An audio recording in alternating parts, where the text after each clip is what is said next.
Have you ever shared something personal and later regretted it? In today's world of social media and constant oversharing, keeping certain aspects of your life private can be the key to inner peace, success, and even better relationships. In this video, we'll explore 5 powerful Buddhist lessons on what you should never share, things that, if kept private, can protect your energy, bring good fortune, and keep negativity away. Stay tuned until the end for tips that will help you cultivate a peaceful, mindful life. If you're new here, welcome to our channel, your space for wisdom, mindfulness, and peaceful living. Let's begin. The very first detail you should always keep private is your deepest personal plans and goals. Have you ever excitedly shared a goal, only to lose motivation or face unexpected negativity? In today's fast-paced world, sharing our ambitions has become second nature. Social media platforms are filled with announcements about new businesses, fitness journeys, and life-changing decisions. But have you ever noticed that the more you talk about your plans, the harder they seem to achieve? Why should you keep your goals private? Buddhism teaches us about attachment, especially attachment to validation and external praise. When we share our goals, we often expect encouragement and recognition. However, premature exposure to opinions, doubts, or even silent jealousy from others can create mental obstacles that slow down our progress. Imagine you decide to start a business. You excitedly tell your friends and family, expecting support. Instead, you hear things like, "That's risky. Are you sure you're ready for that?" A lot of businesses fail in the first year. Maybe you should wait until you're in a better financial position. Even if these comments come from a place of concern, they plant seeds of doubt in your mind. Suddenly, the enthusiasm you had starts to fade, and fear takes its place. This is why successful individuals often work in silence, allowing results to speak louder than words. Social media has made it easier than ever to broadcast our lives, but it also exposes us to unwanted opinions, competition, and even the evil eye, a concept present in many spiritual teachings. The more people know about your plans, the more energy, both good and bad, is directed toward you. This can disturb your peace and slow your progress. Moreover, neuroscientific research suggests that talking about your goals releases dopamine, the same chemical that gives you a sense of accomplishment. But when you receive praise too soon, your brain thinks you've already succeeded, reducing your drive to actually complete the task.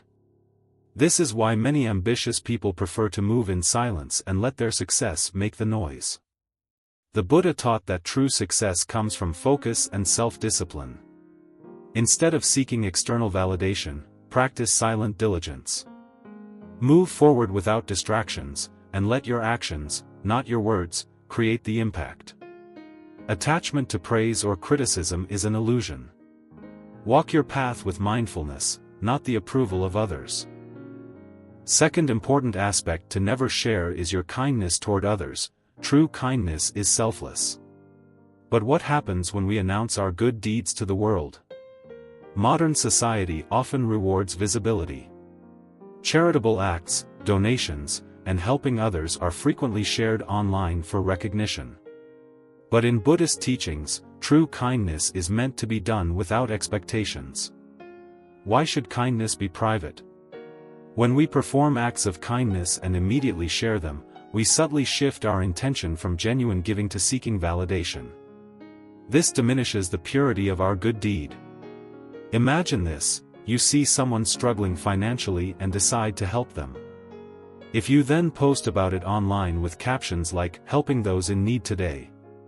Blessed," the focus shifts from the person in need to your generosity. It's no longer about them, it's about you.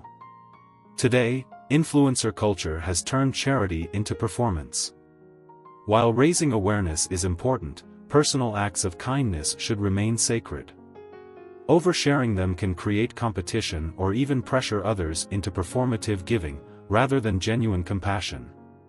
Moreover, studies show that people who constantly seek recognition for their good deeds can become addicted to external validation, making them less likely to engage in acts of kindness without an audience. The Buddha emphasized dana, selfless giving, helping without expecting rewards. The more we seek recognition for kindness, the less meaningful it becomes. A good deed loses its purity when the world must witness it. Keep your kindness between you and the universe. The third piece of information to keep to yourself is your family issues. Every family has its struggles. But is sharing them with others always the best choice? No family is perfect. Arguments, misunderstandings, and conflicts are natural. However, airing out personal family issues can create lasting damage. Why should family problems remain private? Family conflicts are often temporary, but when shared with outsiders, they become public narratives that others may not forget, even after you've moved on. Consider this: you argue with your sibling and vent to a friend. You later forgive your sibling, but your friend still holds resentment on your behalf. This creates unnecessary division and prolongs negativity. Social media has normalized oversharing family struggles. Ranting about relatives online or exposing private arguments can cause deep emotional harm, damage relationships, and invite unnecessary judgment. Additionally, publicizing family problems can attract unwanted opinions and interference. When others weigh in on your issues, it complicates the situation, making reconciliation harder. Buddhism teaches compassion and understanding within relationships. Instead of seeking external validation, resolve issues through mindful communication and patience. Words, once spoken, cannot be taken back. Guard your tongue like a treasure. Fourth matter that should remain private is your financial status. Money is a sensitive topic. But why should you keep your finances private? In the modern world, discussions around money are everywhere, on social media, in workplaces, and even among friends. People love to talk about their latest purchases, salary increases, investments, and financial struggles. But Buddhism teaches us that money should be handled with mindfulness and discretion. Why should you keep your finances private? Avoiding envy and negative energy when you share details about your financial situation, whether it's how much you earn, what you've saved, or what you've spent, it can unintentionally attract jealousy. Even those closest to you may feel resentment, leading to strained relationships.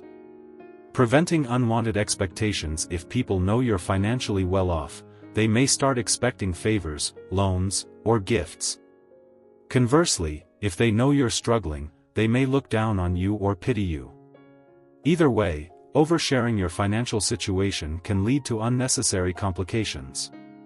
Protecting your security: sharing details about your wealth, investments, or debt can also make you a target for scams, theft, or fraud.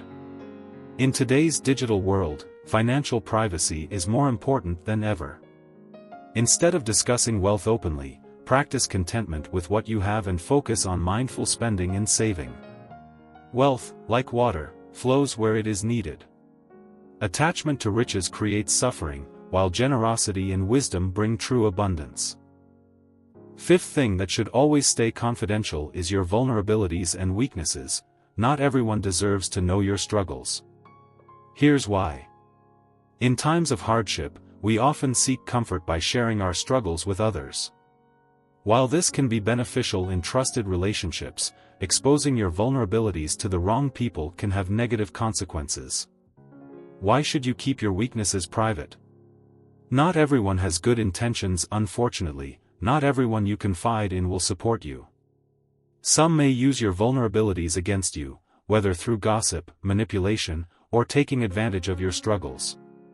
Protecting your mental strength: when you constantly talk about your problems, you reinforce them in your mind, making them seem even larger than they are. Instead of dwelling on struggles, focus on solutions. Choosing the right listeners: there's a difference between opening up to a trusted friend or therapist and broadcasting your problems to the world. Be selective about who you share your struggles with. The strongest tree is silent in the storm. Guard your weaknesses as you would a treasure, and share them only with those who will help you grow. We live in a world where oversharing has become the norm. Social media encourages us to document every aspect of our lives, from personal milestones to daily struggles. However, wisdom teaches us that some things are best kept private. When we share too much, we invite external opinions, unnecessary criticism, and even negative energy into our lives. By practicing discretion, we cultivate inner peace, protect our mental well-being, and create a more mindful and intentional way of living. Guarding certain aspects of your life does not mean you are being secretive, it means you are being selective. Not everything needs to be shared with the world, and not everyone deserves access to your innermost thoughts and experiences. Oversharing can create distractions, drain your energy, and make you vulnerable to the judgments of others. Instead of seeking external validation, focus on strengthening your self-awareness and inner confidence. When you protect your private moments, you allow yourself to experience life with more depth and authenticity. Privacy grants you the space to grow, reflect, and make mindful choices without unnecessary interference. Practicing discretion also helps you build stronger, more meaningful relationships. When you are intentional about what you share and with whom, your connections become more genuine and based on trust rather than external performance. Choosing to keep certain aspects of your life private does not mean distancing yourself from others, it means creating a sacred space where peace and mindfulness can flourish. At its core, mindfulness is about being fully present and aware of how our actions affect our well-being. By embracing privacy, you give yourself the gift of peace, clarity, and freedom from unnecessary distractions. When you no longer seek approval from the outside world, you cultivate a sense of fulfillment that is rooted in self-acceptance and wisdom. Are there areas in your life where you tend to overshare? If so, take a step back and reflect. Ask yourself, does sharing this bring me peace, or does it invite unnecessary stress? The more you protect your personal world, the more peace you will cultivate. May you walk the path of mindfulness, wisdom, and peace. See you in the next video. If you found this video insightful, don't forget to like this video to support mindful living. Subscribe to our channel for more Buddhist wisdom. Share this with someone who might need this guidance. Together, let's create a more mindful and peaceful world.